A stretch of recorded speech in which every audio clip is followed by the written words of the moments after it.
Hey, Chris here from Stride Physiotherapy and Health Group. I'm here to talk to you today in the clinic about what we're seeing lots of at the moment, and in particular why we're so passionate about helping people manage these injuries or presentations correctly.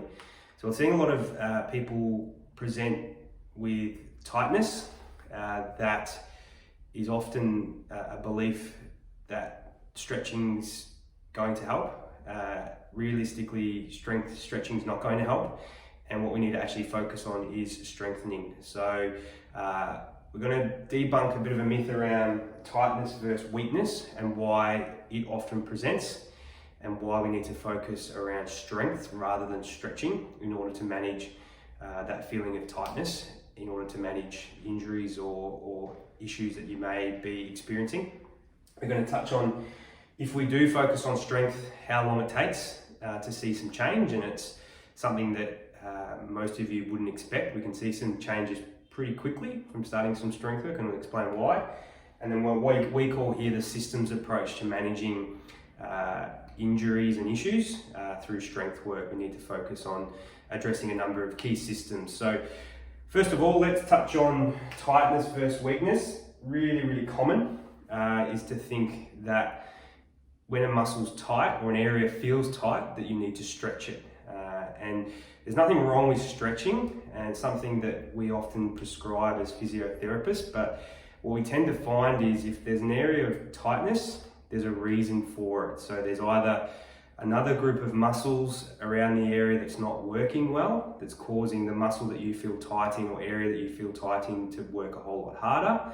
So there's an overload pattern, or because in that area that you're feeling tight, there's an underlying weakness. And that's the main thing that we're seeing and that we see and that we need to address. And stretching is not going to fix that. You can stretch till the cows come home and you're not going to see change in that area of tightness as a general rule of thumb. So the reason, and there's a little graph here that I've drawn to try and explain this. So each muscle within the body has an optimal level of strength at a specific length, okay? So as you can see on this curve here, it's a reverse bell-shaped curve.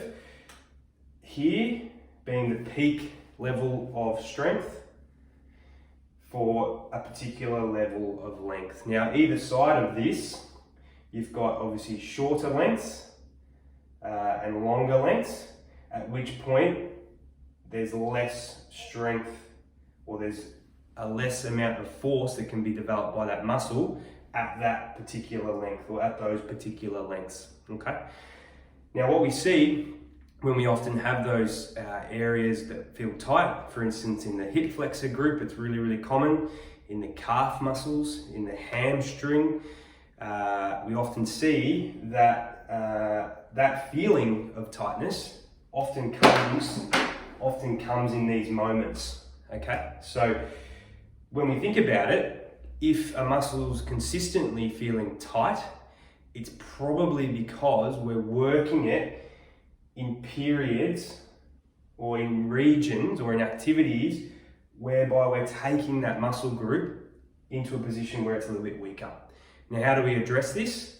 We make it stronger at those lengths, okay? So common one that we see is runners with hip flexor tightness, and the reason why they present with hip flexor tightness is because they're using that hip flexor muscle group, again, at a length that it's not as strong as what that running activity requires of it, okay? And the easiest way to address that is to make that person stronger or build up that person's strength so that they are stronger, or that muscle group is stronger, the hip flexor group is stronger in a range that they're working at for running, okay?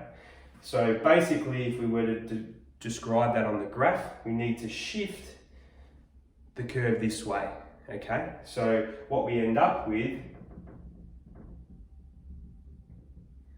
is either the muscle being stronger when it's shorter, or the muscle being stronger when it's longer. And typically for runners, that's what we need to work on. We need to work on the muscles being stronger when they're longer. If you think about often the positions we are in during the day, and most of the time it's sitting, whether that be in the car or at work, sitting at desk working. So the hip flexor group in that seated position is a lot shorter. So over time and the number of hours we spend in that position, that muscle adaptively can shorten. So we can see a shortening of that muscle, but typically what ends up happening is we see a shift in the curve this way, so that the muscle becomes weaker in much more shortened positions, or that peak strength is at a much shorter length, okay? Whereas what we want to do is we want to shift the curve this way in order to make that muscle group stronger at length.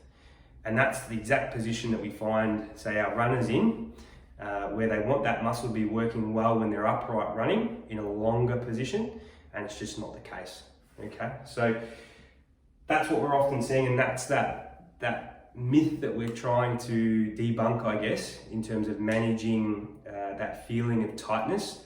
You'll get so far with stretching, but in order to get to the next level, in order to manage it, we need to focus on developing strength, and in particular strength at length, okay?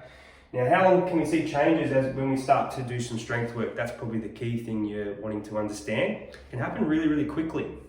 So the body works quite amazingly fast, and you can feel stronger a lot quicker, and that's usually because of what we call a neural adaptation. So by exposing the body to strength exercise, the nervous system responds and it supplies the muscles that you're working through those exercises more efficiently. So often we see a feeling and reduction in, say, that tight feeling quite rapidly, but also the feeling of being stronger happens quite quickly because of this neural adaptation.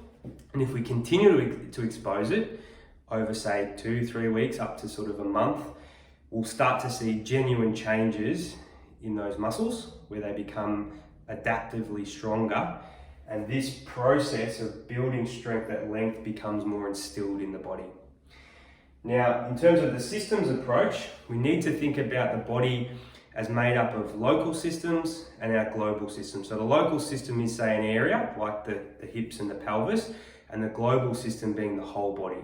Now, obviously, if we're addressing, coming back to that example of, say, a runner with a tight hip flexor group, we're looking at the local system of getting strength back in the hip flexor group, but then looking at what also the hip flexor group does in terms of, in a greater system approach, in terms of allowing then the glute muscles to work, and the way the body moves in running.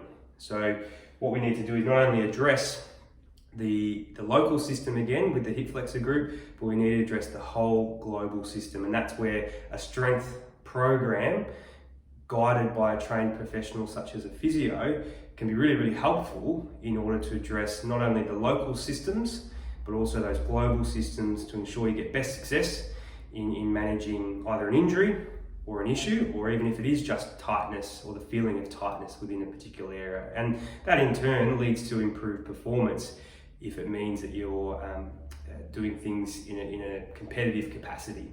Okay, so I hope this has been helpful as a video, and it's explained a few things around why tightness and weakness are often interlinked, why we need to, or how we can see change relatively quickly by adding in some strength-based exercise, and also the importance of looking at a systems approach to managing these issues. If we just address a singular area, you're also unlikely to see best success, and you need to think about not only that local system, but that global system and movement as a whole in order to see best success. So hope this has been helpful.